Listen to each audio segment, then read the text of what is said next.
Ignition sequence starts. 6, 5, 4, 3, 2, 1, 0. Liftoff. We have a liftoff.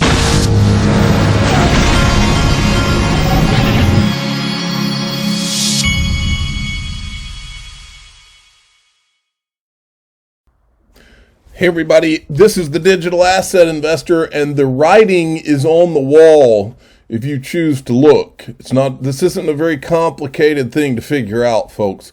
Pay attention, pay close attention, because there are a lot of scary things going on, but there's also a lot of opportunity having to do with those scary things. Biden set to ban U.S. imports of Russian oil as soon as today. I mean, folks, when you hear oil and you start having crises around oil, start thinking gold. I'm telling you, it's not just me talking. Listen to Jim Rickards here. Fiasco. This is from Digital Perspectives, by the way. A lot of people, I mean, well, if you're under, 50, you probably never heard of it. And if you're over 50, you may barely recall it. But I lived through it. I negotiated that bailout. And we were hours away from closing every market in the world. That didn't happen because we did the bailout, but it was a close run thing, as Wellington said, and we were hours away from shutting every market in the world. Everything as a hedge fund was over leveraged. Okay, fine, but it started with Russia. It started on August 17th, 1998, when Russia defaulted on their internal, external debt and devalued the currency. And then that started a cascade because, Credit Suisse was a big underwriter of Russian bonds. We had some long-term capital, but we didn't lose money. We didn't lose that much money in Russian bonds. We lost money on everything else, on $1.4 trillion worth of derivatives when spreads widened because there was a full-scale global liquidity crisis. But it started with Russia. It did not start in Greenwich, Connecticut. It just ended up there. My point being, here we go again. Yes. Okay. And this is a Jim Rick. He's blocked me. He blocked me once I showed his ICE 9 video for some reason. I thought that he would be proud of his ICE because he kind of called how things are happening. In 2009, I ran a war game for the Pentagon. We warned that Russia, China would accumulate gold and exit the dollar system. In 2011, I wrote a book about it that discussed Ukraine, Russia, and natural gas as a flashpoint. No excuses for being surprised. He's been telling you for years. And then there's this from Barron's. It had passed $2,000 an ounce for the first time in more than a year Monday. All right. Now, this is why I keep telling you. This morning, I loaded up my Glint account with even more gold. Let me take that back. I initiated adding cash to the account because I'm going to add more gold. So, and again, I'm a guy that wants to own physical gold. My ratio, I mean, I guess it just depends on who you are, but my goal is to have 60 to 75% physical, but then to have the other 25% on my Glint, in my Glint account. And you can take physical delivery through Glint too. But what I'm using it for is putting that percentage in my Glint account. And it's linked so that I can literally spend my gold that's in the account by basically selecting that I want to, anytime this MasterCard debit card, anytime I run it, I can be in the grocery store and I can use my gold to buy food. This is the ultimate. Okay, the link to this is going to be in the top of the description. These guys have become my sponsor. I think maybe this week they're going to be one of my sponsors. I love what they're doing so much. So go check that out. Now, moving along. Remember Rosie Rios, who's on the Ripple board? Remember this lady right here? Her name, if you look at your dollars, her name, she was the signature on a lot of your dollars. Listen to this. For those of you who don't know, the next gen $100 note is the last denomination of that particular family of notes. We're working on the future generation of currency. So that is my other job. We're working on the future generation of currency. So that is my other job. Money power. Okay. Moving along. Now, Blockworks tweeted this out. JP Morgan Bitcoin to reach $150,000. NFTs will dominate digital assets. Metaverse is a $1 trillion market opportunity.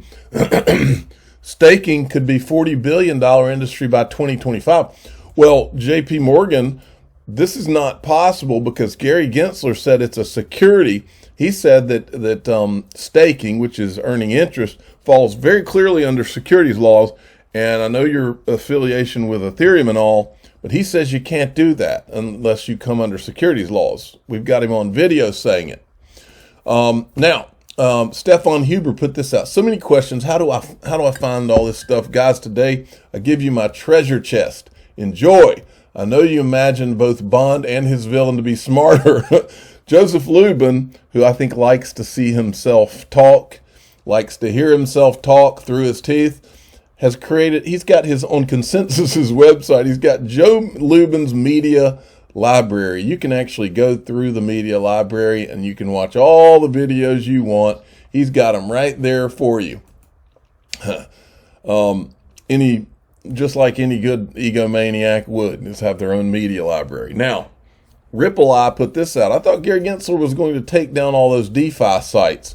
Maybe just a couple that don't get along with Jamie Dimon's plans. JP Morgan says Ethereum upgrades could jumpstart $40 billion staking industry. You cannot do that. Gary Gensler said you can't do that. JP Morgan, I don't know what you're thinking, but unless you're somehow friends with Gary Gensler, he said you cannot stake crypto because that falls under securities laws. So you're going to have to, Jamie Dimon, if that's what you're into, you're going to have to go in, you're going to have to come in to see Gary, and you're going to have to sit down and talk about it, right? Isn't that how this is supposed to work? That's what he told us. Then you got this, JP Morgan CEO held secret meetings with Coinbase CEO. Now, this is pretty interesting. It will be interesting to see, if anything, what comes out of this, because we would love to know that. Okay, now, then there's this. This guy tweeted this out. He says, this chick is a marketing genius. I'm not going to play the whole thing. I'm going to play enough of it for you to get the gist of it. Then I'm going to show you something interesting. Who do you think runs the world? Girls! No, not even close. Since the 1970s, two corporations have gobbled up most of the Earth's companies. Vanguard and BlackRock. And you might be like, Tony, that's ridiculous. I go to stores all the time and I see competing brands everywhere. The market has genuine competition because I can buy this or that or this or that. But all publicly traded companies have boards where the largest shareholders make the decisions. So when we investigate who are the largest shareholders of all these companies, the same two companies keep coming up. Vanguard and BlackRock. All right. I'll stop right there because she's right, and I love the creative way that she told you. Well, what have I said? What have I been telling you on this channel for years now? My father, who is the official father of the Digital Asset Investor channel, told me a long time ago, when I was first started talking to him about crypto and XRP and all these different things, he said nothing happens in finance without JP Morgan and Goldman Sachs. So go look at those. So we did look at those. Well, I'm going to look at them right now. Top 10 owners of JP Morgan Chase and Company, the Vanguard Group, SGA Funds Management, which is State Street, and BlackRock. Well, what about Goldman Sachs? Top 10 owners of Goldman Sachs, the Vanguard Group, State Street, BlackRock. Just a coincidence, huh? Remember how I've been complaining on this channel for literally years now about how I don't understand why is CNBC, every time the subject of crypto comes up, they talk about these two digital assets, Bitcoin and Ethereum, that are both proof of work. And as we know on this channel, proof of work does not work. That's not my quote. That's Ryan Zagone's quote, who used to work for Ripple. And he's right, because these two don't work. And so I've always scratched my head. Why does CNBC, it's just beating everybody over the head. Bitcoin, Ethereum, when they don't work. Well, I just decided I would go to the JP Morgan Board of Directors page and just look at who's on the board. This guy right here, his name is Stephen Burke. Stephen Burke is a senior advisor of Comcast Corporation. He was chairman of NBC Universal LLC, one of the U.S.'s leading providers of entertainment. He was CEO and president of NBC Universal and NBC Universal Media, chief operating officer of Comcast Corporation from 2004 to 2011, and president of Comcast Cable Communications from 98 to 2010. This man is NBC Universal and Comcast, which makes this just a coincidence. Owner, NBC Universal News Group. Parent, NBC Universal Comcast of CNBC. So all those times that you were wondering why Jim Cramer would not ever speak out of turn, why Andrew Ross Sorkin toes the line, why they would have Jay Clayton, instead of asking him questions, they would have him on to let him be a commentator. These are all coincidences. I just wanted to make you aware. There's a lot of crazy coincidences in life. This made me laugh out loud today, so I needed to show you this. Centralization, and that's a picture of Jamie Dimon. Decentralization, he's got a disguise on. The Great Reset. Sophisticated traders appear to be wagering that recent pain in Ether might worsen. That's because sophisticated traders know that the gig's up, folks.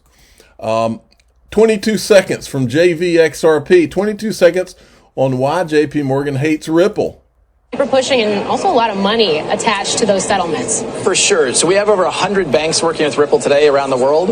I think the vast majority of banks, like 99.9% of banks, actually are paying other banks, the kind of the global money center banks like JP Morgan or Citibank, to make those settlements. So a lot of the banks are very excited about democratizing how these global payments flow. All right, there's that. And then there's this one. If I can hit the refresh button. This is also from JV. Actually for somebody else? Is it for the institutions, do you think, longer term? Or would you prefer to see it go there? Many industries are, let's choose a commodity like gold, let's choose a commodity like oil. Speculators are part of those ecosystems. And they're an important part because they're providing liquidity to those ecosystems. So many industries have speculators who participate.